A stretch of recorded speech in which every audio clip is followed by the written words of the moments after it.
अस्सलाम वालेकुम रहमतुल्लाहि व बरकातहू।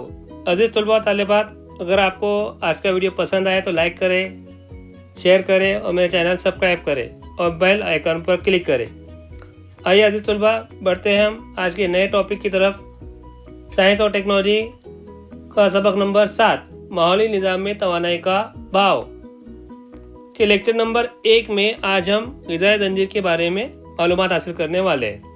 मैं Mohammed Fakhruddin, standard Urdu high school.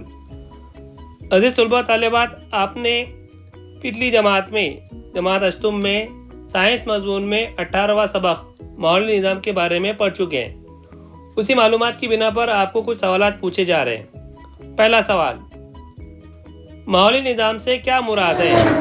जवाब, माहौली निज़ाम जानदार या जिसे हम हयाती अज्जा कहते हैं और गैर जानदार जिसे हम गैर हयाती अज्जा कहते हैं, दोनों के एक दूसरे के बाहमी तफ़ाउल या एक दूसरे से ताल्लुक़ से तश्कील पाने वाला निज़ाम क्या कहलाता है?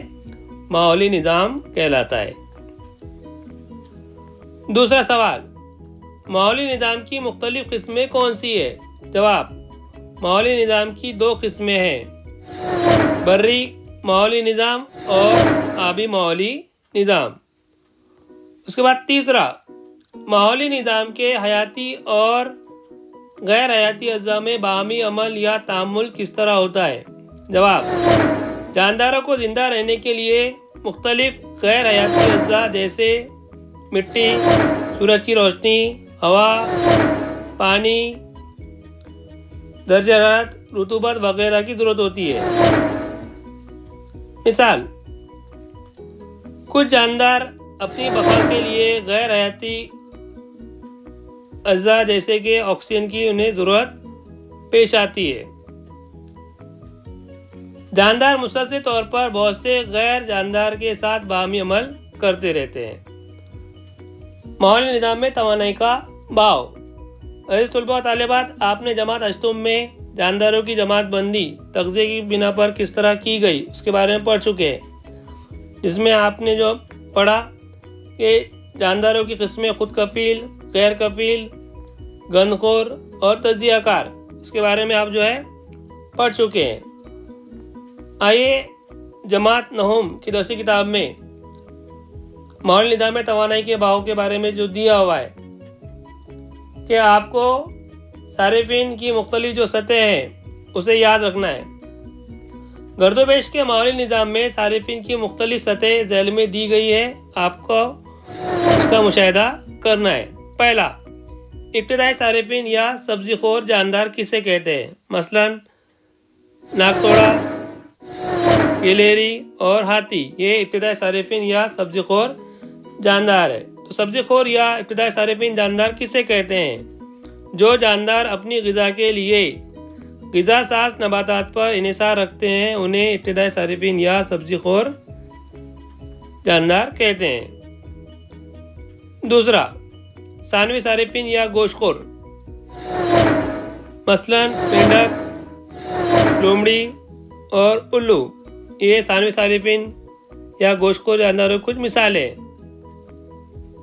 जो जानदार अपनी ग़िज़ा के लिए सब्ज़ी खोर हैवानात पर इन्हिसार रखते हैं, उन्हें सानवी सारिफिन या गोश्तखोर कहते हैं। तीसरा, आला सारिफिन या सलासी सारिफिन, मसलन शेर और शेर बबर। जो जानदार अपनी ग़िज़ा के लिए गोश्तखोर जानदारों पर इन्हिसार करते हैं, उन्हें आला सारिफिन या सलासी सारिफिन कहते हैं। हमाखोर, मसलन इंसान और रीछ। जो जानदार अपनी ग़िज़ा के लिए सब्ज़ी खोर और गोश्तखोर जानदार पर इन्हिसार करते हैं, उन्हें हमाखोर कहते हैं। ग़िज़ाई ज़ंजीर किसे कहते हैं? तो उससे पहले जिस साइंसदान ने माहौली निज़ाम में तवानाई का बहाव और ग़िज़ाई ज़ंजीर के बारे में मुताला किया, 1942 में, उस साइंसदान का नाम था लैंडमैन। तो लैंडमैन ने ये माहौली निज़ाम में तवानाई का भाव और ग़िज़ाई ज़ंजीर के बारे में पूरी दुनिया क्या किया, मालूमात दिए। ये ग़िज़ाई ज़ंजीर दी हुई है। इब्तिदाई सारिफिन غذا ساز کو کیا کرتے ہیں؟ غذا کے طور پر استعمال کرتے ہیں۔ اسی طریقے سے ثانوی صارفین ابتدائی صارفین کو غذا کے طور پر استعمال کرتے ہیں۔ ثلاثی صارفین ثانوی صارفین کو غذا کے طور پر استعمال کرتے ہیں، اور اسی طریقے سے تجزیہ کار خوردبین جاندار ثلاثی صارفین کی ڈیتھ ہونے کے بعد ان کا کیا کرتے ہیں؟ خوردبین جاندار تجزیہ کرتے ہیں۔ اور یہ تجزیہ کار آزاد مادوں کا دوبارہ دور ہوتا ہے، اور یہ پھر دوبارہ غیر حیاتی اجزاء میں تبدیل ہوتے ہیں، اور ان غیر حیاتی اجزاء کا استعمال کر کے پھر غذا ساز کیا ہوتے ہیں؟ تیار ہوتے ہیں۔ تو یہ غذائی زنجیر جو ہے کنٹینیو مستقل طور پہ کیا ہوتی ہے؟ چلتے رہتی ہے۔ عزیز طلباء طالبات، آپ یاد رکھیں کہ غذائی زنجیر میں 5 سے 6 کڑیاں پائی جاتی ہے۔ غذائی زنجیر کی تعریف: غذا ساز صارف میں ابتدائی، ثانوی اور اعلیٰ صارف اور تجزیہ کار، ان میں مستقل باہمی تعامل جاری رہتا ہے۔ اس تعامل کی جو ترتیب ہوتی ہے اس ترتیب کو کیا کہتے ہیں؟ غذائی زنجیر کہتے ہیں۔ انشاءاللہ ہم اس سبق کے دوسرے لیکچر میں غذائی جال کے بارے میں انشاءاللہ آپ کو پڑھایا جائے گا۔